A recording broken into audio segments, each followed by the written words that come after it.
Tere hommikust kõigile ja tere tulemast meie paneeli osalejatele. Me hakkame rääkima ühest kõige püsivamast ja järjepidevamast teemast Iisraeli sisepoliitilistes uudistes ning sellest, millest sõltub peaaegu iga poliitika küsimus. Oleme jõudnud punkti, kus esindusdemokraatia on ilmselt valitsuse kõige nõrgem osa ja kohtuvõim on vaieldamatult kõige tugevam. Ja sellel on olnud palju kõrvalmõjusid riigi julgeolekule, majanduskasvule, usu ja riigi suhetele, peaaegu igale teemale, mida oskad nimetada. Soovin sellele vestlusele läheneda suure armastuse ja imetlusega Iisraeli ja selle ühiskonna vastu, sest mõnikord kipub see teema muutuma polariseerituks või negatiivseks. See ei ole selle jutu eesmärk. Küsimus on selles, kuidas edasi liikuda ja ehitada tulevikku. Aga selleks peame kõigepealt mõistma, kuidas me sellesse olukorda sattusime. Alustuseks pöördun kõigepealt Kadi poole. See kaebus süvariigi kohta, mis on termin, mis mulle ei meeldi, aga see kaebus süvariigi kohta on midagi, mida kuuleb nüüd paljudes riikides üle maailma. Ameerika Ühendriikides, Ühendkuningriigis, Lõuna-Koreas, Brasiilias. See nimekiri aina kasvab. Kas Iisraeli juhtumil on midagi eripärast? Jotam Zinri, satiirik, ütleb, et Iisraelis on valimispoliitika valitsuse kontrolliks ning valitsus ise asub väljaspool seda, kohtutes. Nii et ma arvan, et esiteks oleme selles protsessis kõige kaugemale jõudnud.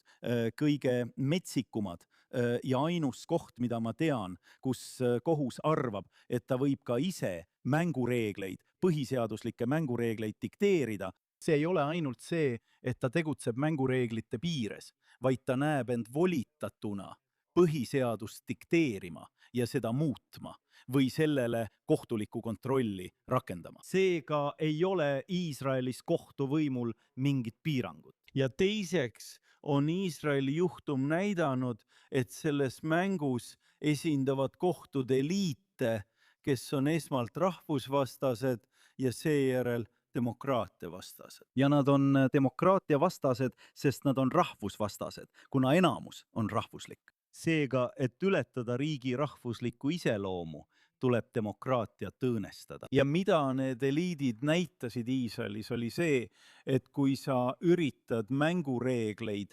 seespoolt muuta, siis nad põletavad maja maha. Ja see, mis juhtus siin reformipäevil, on nagu see kõnekäändlik laps Saalomoni loost. Nad olid valmis last tükkideks rebima ja enamus taandus.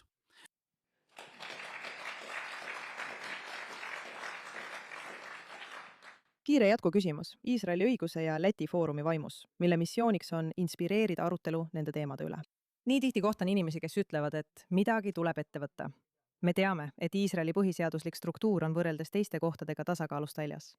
Midagi tuleb ette võtta. Siiski ei ole sõnavabadus Iisraeli seadustes kirja pandud. See tuleneb ülemkohtu kohtupraktikast. See kuulub ülemkohtu kohtupraktika alla, samuti igasuguste mittetraditsiooniliste abielude tunnustamine, ülemkohtu kohtupraktika ning naiste integreerimine sõjaväkke, olgu see siis parem või halvem, erinevates osades, näiteks lahinguüksustes, see on ülemkohtu pädevuses. Kui me kaotame selle tasakaalustava jõu, muutub kogu ühiskond ja kõik meie kodanikuõigused saavad mõjutatud. See on argument, mis eksisteerib Iisraeli avalikus ruumis. Kuidas sa sellega toime tuled? Esiteks, kohus ei kaitse sõnavabadust. Ainus kord, kui mõni meediakanal suleti, oli see kohtukorraldusel.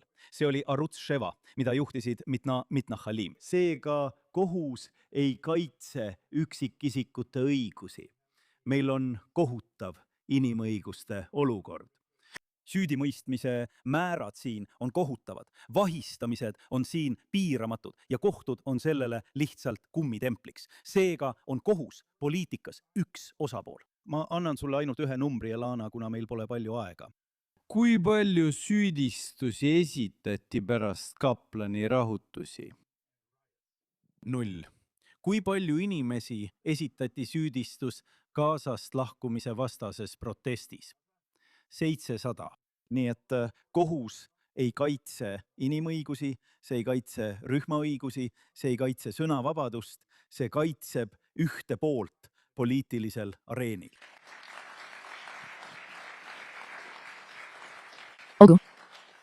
Nii et me istusime vales järjekorras. Ma räägin korraks Jügeeniga ja tulen siis sinu juurde tagasi, Avi.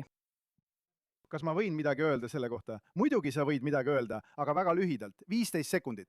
ma arvan, et see on natuke ebaõiglane. Ma arvan, et Iisraelil on inimõiguste vallas hea maine.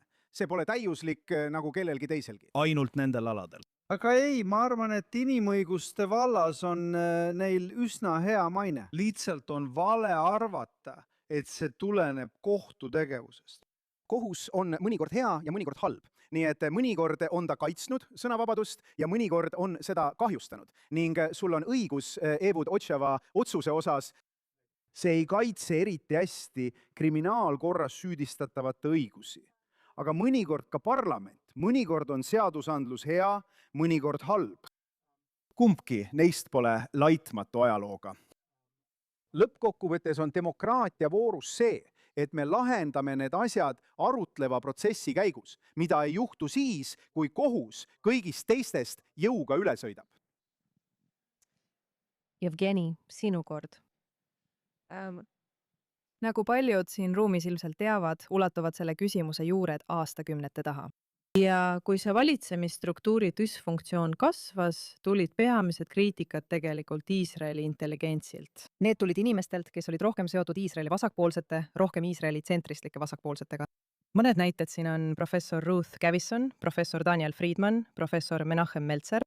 Täna peetakse seda kahjuks pigem parempoolseks küsimuseks või parempoolseks prioriteediks. Kuidas saaksime selle taas tõsta põhimõtte, mitte isiku või poliitika tasemele? Probleem oli selles, et mõned suurepärased kriitikud, nagu David Friedman, Ruth Gavison, olid. Kohtuvõimu volitused tulid akadeemiliselt vasakult, sest tol ajal oli kohtuvõimu kriitika puhtalt akadeemiline küsimus. Ja akadeemia on peaaegu täielikult vasakpoolne. Kui see jõudis poliitikasse, siis algas parteiline lõhe. Ja see on sellepärast, et kui see, nagu me Foorum Kehilachis hästi teame, siis Kohtureformi suurim viga oli öelda, hei, me lihtsalt tegime ühe tähelepaneku. Kohtutel ja õigusnõunikel on kogu võim riigis ning valitsus on vaid viigileht. Meil on suurepärane idee. Muudame asju nii, et anname natuke võimu neilt, kellel on kogu võim, neile, kellel seda pole. loomulikult ei öelnud nad, Vau, see on mõistlik ettepanek, teeme ära.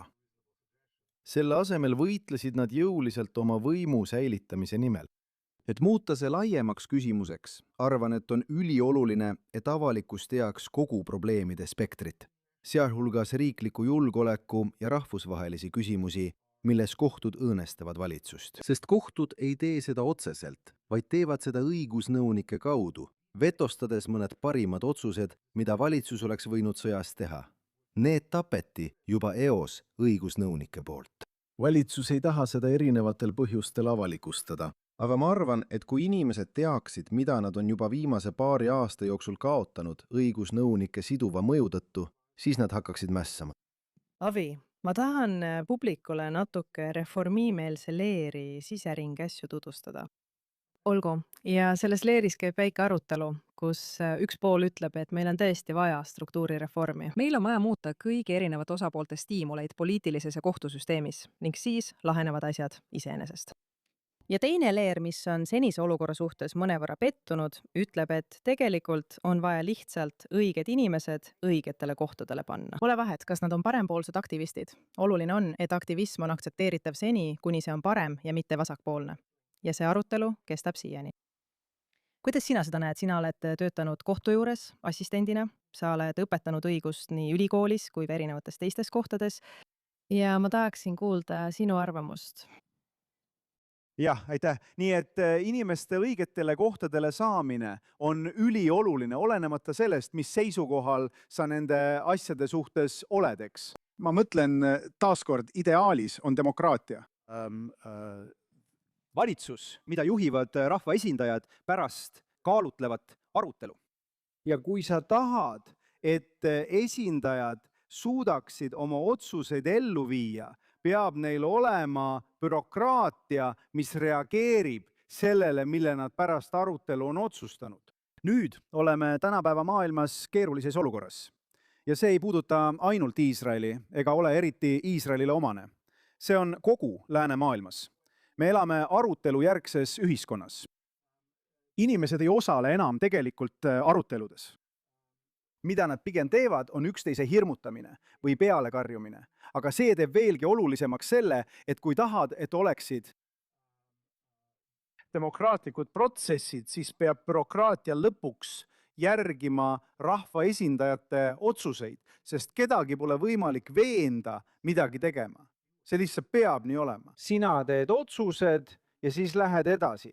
Nüüd pean ma lisama, et praegu arutab ülemkohus Seaduseelnõu, mis võeti vastu, väga leebe reform kohtunike ametisse nimetamise komitee koosseisu osas. Iisraelis nimetab kohtunike ametisse komitee.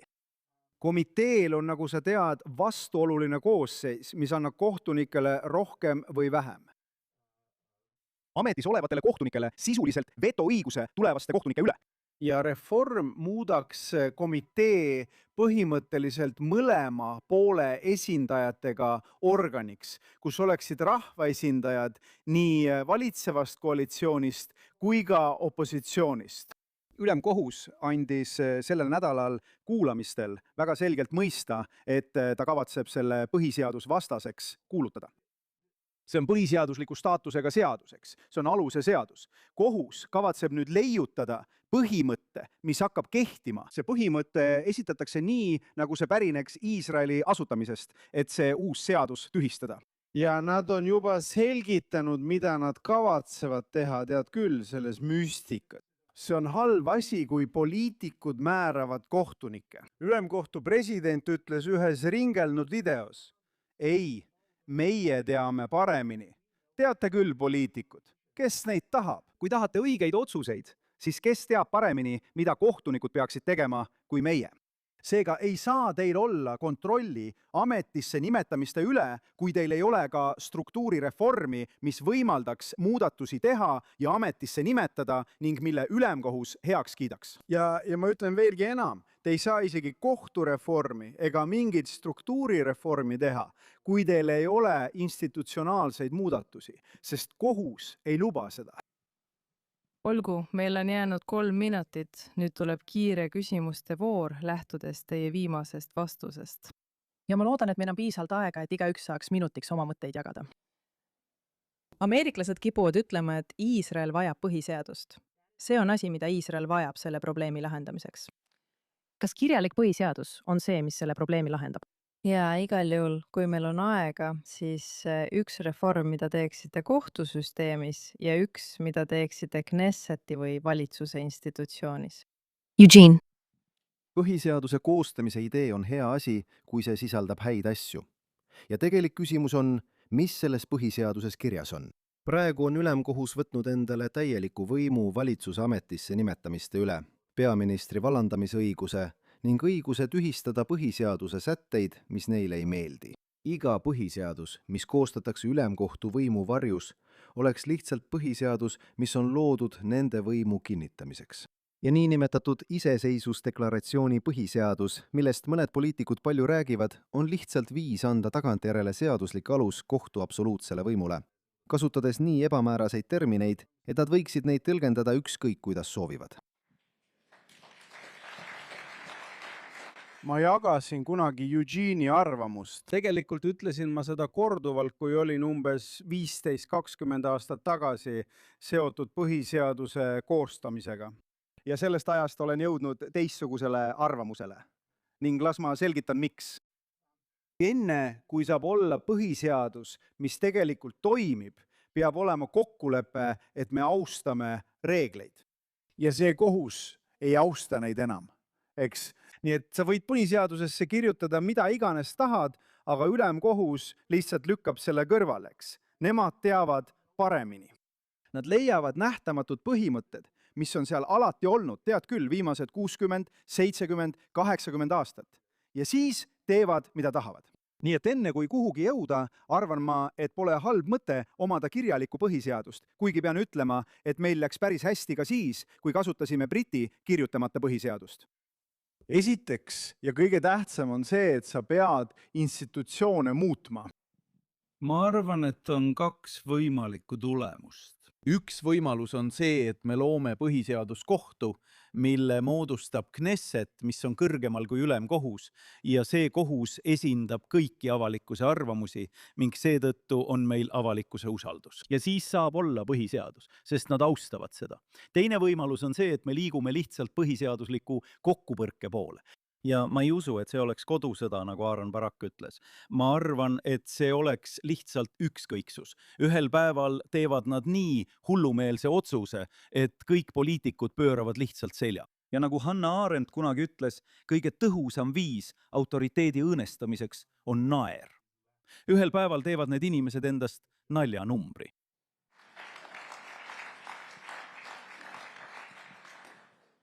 Tuletan kõigile meelde, et see oli öeldud konstruktiivsete lahenduste ja positiivsuse vaimus. Iisrael elab. See on olnud suurepärane konverents. Aitäh!